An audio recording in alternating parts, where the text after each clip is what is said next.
So I'm Jeff Strain, I'm the founder of Undead Labs and the executive producer of the State of Decay franchise. So for people who are familiar with State of Decay, tell us what they'll get in the State of Decay Survival Edition. Yeah. Well, first and foremost, they're getting the high-res 1080p remaster of the original game. You know, the Xbox One gave us a whole lot of horsepower to play with, and so we were able to go back and reauthor a lot of the textures in the game in beautiful high def. We remastered a lot of the animations in the game, so the overall experience is a lot smoother, and just kind of brought it up to Xbox One standards. We've also added new weapons, new vehicles, 30 more minutes of music from the composer Jesper Kyd, State of Decay composer Jesper Kyd, and a new mission type as well. So this is combining that with the Breakdown and Lifeline add-ons. This is really the definitive edition of State of Decay. So for people who have no idea how hard the process is, explain to them how you get a game made on the Xbox 360 and then have to upconvert it and make it better on the Xbox One. Yeah. Well, it's a very labor-intensive process. You know, every piece of art in the game is authored to a resolution that's appropriate for the platform you're targeting, which in our case was the Xbox 360. We had a certain amount of memory, certain speed of CPU, and a certain amount of storage we could play with. And so we were always looking at the constraints we had, because you want the experience to, you know, you don't want to have a 10 frame per second frame rate, right? You have to make sure that the game actually plays well. And so moving to the Xbox One, first and foremost, we had to go back and look at the just terabytes of textures that we had and go in and hand reauthor a lot of those. Now, some of them had already been authored at the higher resolution and just exported for the game at a lower resolution. And so for those, it was fairly easy. We were able to just go export them in a higher resolution. But a lot of them had to be hand reauthored in order to support the higher resolution of the Xbox. You know, animations as well. There's, you know, we had to go back in and smooth out a lot of the animations, add more keyframes. That's a very laborious, hand-tuned process.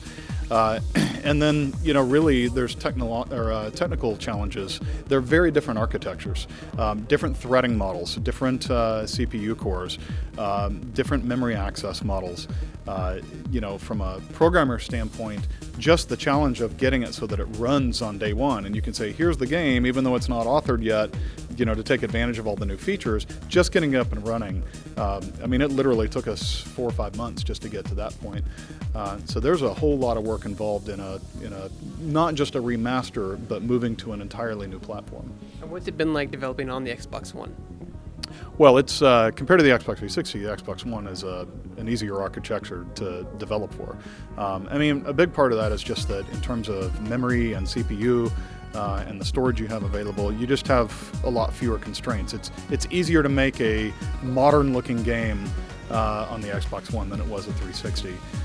But beyond that, just architecturally, the Xbox One is a lot more programmer-friendly than the Xbox 360 was. So, you know, I anticipate that future titles are going to look, you know, fantastic.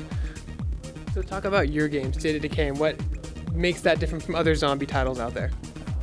Well, the big difference, you know, for our game is we wanted to give players the ability to tell their own story. We wanted to put tools in your hand so that you could make choices for how you survive the zombie apocalypse. It's an open world game. It's very sandboxy. All of the zombies and the things that happen in the world are driven by a pretty sophisticated simulation engine rather than kind of designers sitting down and scripting out exactly what's going to happen and when. And so that gives the whole game a very free-form feel. What we really wanted to capture was that that feeling you get when you go see a great zombie flick or any kind of post-apocalyptic movie, and you kind of hang out with your buddies and have a beer and you say, what would you do? Everybody has their own survival fantasy of how they would tackle the apocalypse. And we wanted to make a game that gets closer to letting you live that fantasy out rather than just living through a pre-canned story. What do you think it is about zombies that make them withstand the test of time in video games? Well, I think two things. You know, first of all, it's not even necessarily zombies as much as it is the kind of collapse of society and the post-apocalyptic world. And I think that the zombie outbreak is just a very easy thing for people to imagine, right? Even though, you know, zombies aren't real, and I have to keep telling myself that sometimes. You know, it's easy to imagine that they are, and it's easy to imagine that these mechanics of of having to avoid them and at the same time trying to survive in a world where there are, all the things that we're used to and kind of the societal support network are gone. I think that resonates with people. Also, zombies themselves are, it's fun in a video game to kind of shoot guns and throw firebombs and make mayhem, right? And zombies give you the ability to kind of do all that stuff and not feel bad about it. They're unapologetic meat puppets, and I think that over time, that's just, people enjoy that. And when will this come out, and how much will it be? So it comes out April 28th. We are right at the end of beta, about to go into certification. It's going to be $29.99 US dollars and $29.99 euro, and then $19.99 Great British pounds.